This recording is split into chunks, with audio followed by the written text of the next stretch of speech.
This is a battle I had on Random Matchup the other night against the Japanese guy. I hope you guys enjoy. Alright, so I'm challenged by this Japanese guy. I open with my Team Purple, Ambipom and Nidoking, and he opens with a Hippowdon and Togekiss. Sandstream comes, and then here comes a Sandstorm, and just another person who likes end of turn effects. So he withdraws his Togekiss. Kind of didn't really see that coming. And he used Fake Out, and I went for the Ice Beam because I just wasn't sure if that thing was scarfed or not. I usually outspeed most Togekisses, so I was trying to do some heavy damage. Look at that, neutral damage didn't do that much to Ferrothorn.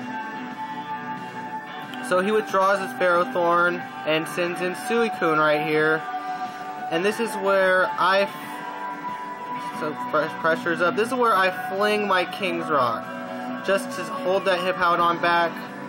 I'm pretty sure it's going to be Earthquaking. I have no reason not to believe that it has Earthquake. And it flinched. And then here's Sandstorm damage against Ambipom and Suicune. So right now I protect, so I'm pretty sure he's going to target the Nidoking with that, and I can't really kill it right now. So I use Coveton to take whatever item it has, hoping to get a Citrus Berry, but as you can see I get a Chesto Berry, which tells me that thing has Rest, so it's good to know that that's a Rest Suicune. And then here the Hippowdon lays down Stealth Rocks. Wasn't expecting that, I was expecting an Earthquake. So now Ambipom takes Sandstorm damage, so does Suicune. And then now I switch out Nidoking, and I switch Kangaskhan in on the spot, just so I can get a Fake Out off next turn, just to hold that Suicune down a little bit, because it might be a problem. And I U-turn, deal some damage to the Suicune, and then I try to get Nidoking back out there, just because I'm pretty sure he was going to Scald on that spot. Kangaskhan can take it, if the burn goes off, I have a Lumberry to recover that off. And I like Nidoking out there right now, and he goes for a Calm Mind, which surprises me, kind of scares me a little bit. So yeah, so now, and then he stockpiles, so he's putting on some defense right here, and not too worried, maybe just a little bit. And then of course I'm going to go for the Fake Out coming up. I'm going to Fake Out the Suicune just because I have Ice Beam for that Nidoking, or for the Hippowdon, and not too worried at this point. Hit him.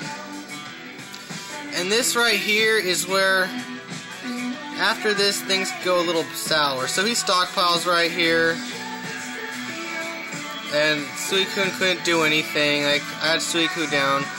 I wasn't sure if Suicune outsped my Kangaskhan or not, so I protected the Nidoking because I didn't want him to get killed off by a Scald. And I did outspeed this Suicune, and I was able to kill it off, but I did give this Hippowdon a chance to use Slack Off, and with +2/+2, that thing is no joke at this point. And right now all I can think about is saving Private Ryan. I had my chance to kill him, let's hope he doesn't come back around to kill me. So here's Togekiss is coming back out. And I have to take Kangaskhan out in this spot. Send in Ambipom just so I can get a Fake Out off next time, just to reserve Kangaskhan for another Fake Out later on. He goes for the Air Slash, so he is Scarfed after all. And lucky for me, he doesn't get the hacks off. I thought he was going to switch, but he didn't. Get the Fire Blast. Deals a little over half damage, so pretty good.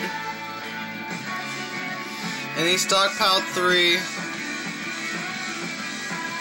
And you know, right here, I'm just a little worried because I don't like Scarf. Fucking hate the hacks with the Serene Grace and Air Slash. So I protect right now, because I didn't want to get hit by that and die. And then I Fake Out that guy, the Hippowdon. And I use U-turn just to get Kangaskhan back out so I can have another fake out, because I don't want that thing to just come out with an earthquake out of nowhere and just like kill off my team. So here comes Kangaskhan and takes Stealth Rock damage. Like, I'm really limited on when I can switch, and I went for the Ice Beam just in case he was trying to play some games, but he wasn't. And yeah, so he uses Leech Seed on the Kangaskhan, which forces me to switch it out, and with the Stealth Rocks there, it's just walking on very thin ice. Very, very thin ice. And then he recovers, and it's just kind of pretty annoying at this point. So we get to watch him heal, and then here comes Ambipom. He comes back out, and I'm shooting Fire Blast, because if he switches into that Togekiss, it can't take another Fire Blast. Like, so he doesn't switch it out, which works for me, because now I have a fake out ready for the Togekiss, so I can hold it down and finish it off with an Ice Beam next turn. And then lo and behold, that Hippowdon's fourth move is Roar. And here comes, for the first time in this battle, my Darmanitan, who has a Choice Scarf, who can outspeed that Togekiss. And if Kangaskhan would have come out, I would have had a fake out ready for it too, so I pretty much had this Togekiss down. So here comes that Flare Blitz. Boom. That is some massive damage. Not really. But yeah, it was enough to kill it. Togekiss moved down, and here comes the Ice Beam.